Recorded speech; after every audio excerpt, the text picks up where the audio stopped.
एक बार की बात है, गौतम बुद्ध अपने शिष्यों के साथ बैठे थे। उसी समय राजा अजातशत्रु वहां पहुंचे और बुद्ध से कहने लगे, हे बुद्ध, जब से मैं आपका शिष्य बना हर कोई मेरा शोषण कर रहा है।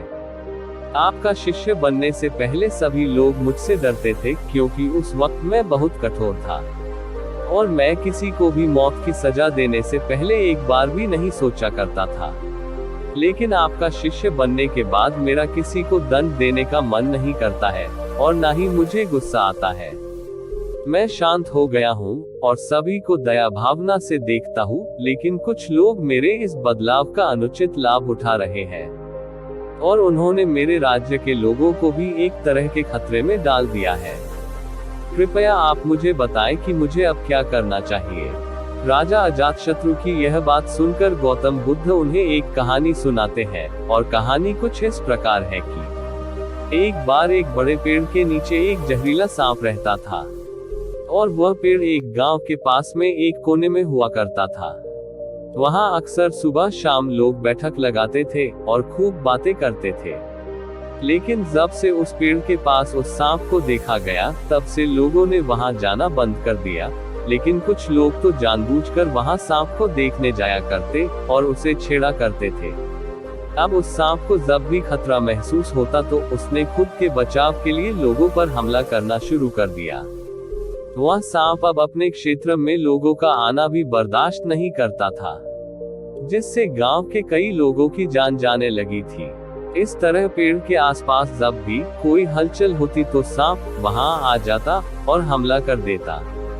सांप की दहशत अब पूरे गांव में हो गई थी। अब लोगों ने बिल्कुल ही उस पेड़ के पास जाना बंद कर दिया। एक दिन एक साधु उस गांव से गुजर रहे थे, तभी उस साधु की नजर उस विशाल से घने वृक्ष पर पड़ी, जिसके नीचे वो सांप रहा करता था। घने पेड़ को देख साधु के मन में विचार आया कि चलो वृक्ष की इस ठंडी छांव के नीचे बैठकर कुछ देर ध्यान लगाया जाए। उसी वक्त गांव के कुछ लोग अपनी गायों को लेकर घर की ओर जा रहे थे। तभी उन लोगों की नजर जब उस साधु पर पड़ी, जो कि उसी पेड़ की तरफ ही जा रहा था, तभी लोगों ने उस साधु को सांप के बारे में सावधान करते हुए कहा कि आप उस पेड़ के पास मत जाना, वहां एक जहरीला सांप रहता है जो जरा सी हलचल होने पर हमला कर देता है और अब तक कई लोगों को काट भी चुका है।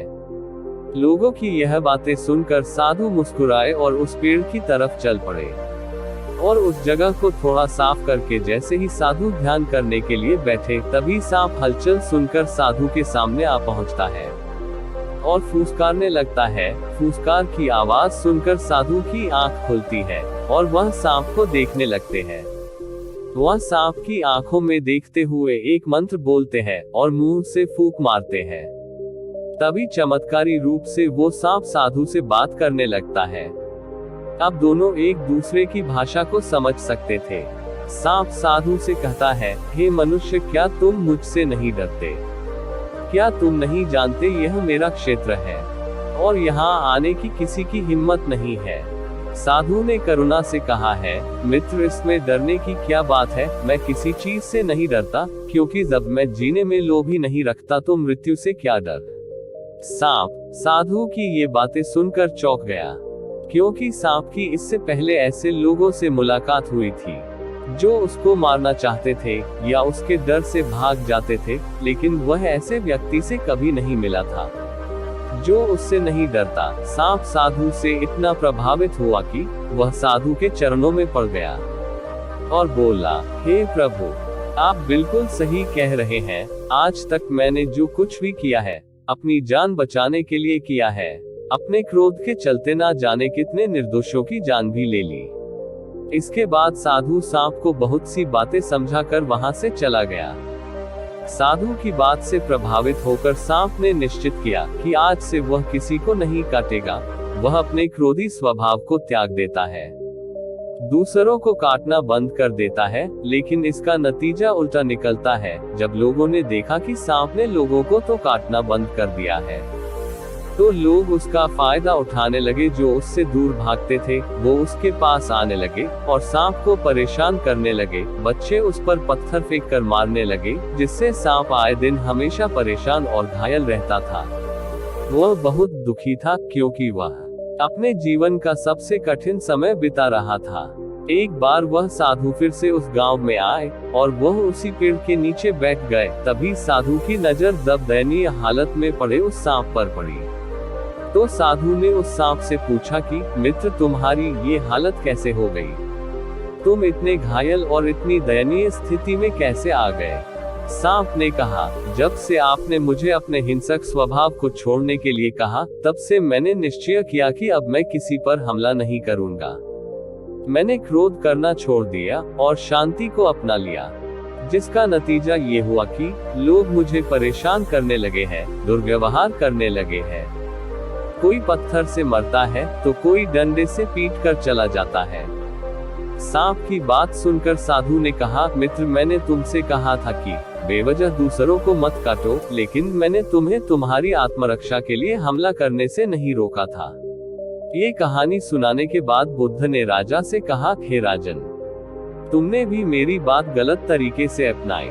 मैंने आपसे अपने कर्तव्य को छोड़ने के लिए नहीं कहा था, किंतु आप अपने कर्तव्य से भी विमुख हो गए। आप एक राजा है, अतः पूर्ण रूप से साधु की तरह व्यवहार करना आपको खतरे में डाल सकता है। तुम्हें सिर्फ अंदर से साधु की तरह रहना था और बाहर से राजा की तरह, ताकि जरूरत पड़ने पर खुद की, प्रजा की और राज्य की रक्षा कर सको। दोस्तों, बिल्कुल ऐसे ही जंगल में होता है, जो सबसे सीधा पेड़ होता है उसको सबसे पहले काटा जाता है। और यही कानून दुनिया के लोगों पर भी लागू होता है। अच्छे भोले लोगों का खूब फायदा उठाया जाता है। अच्छे लोगों को जिंदगी में अनेकों दुखों का सामना करना पड़ता है। इसलिए कभी किसी को अपना फायदा मत उठाने देना। लोगों को उनकी मर्यादा में रखने के लिए खुद को परिस्थिति के अनुसार बदलना सीख जाए, अन्यथा आपका हाल भी उस राजा व सांप की तरह हो जाएगा।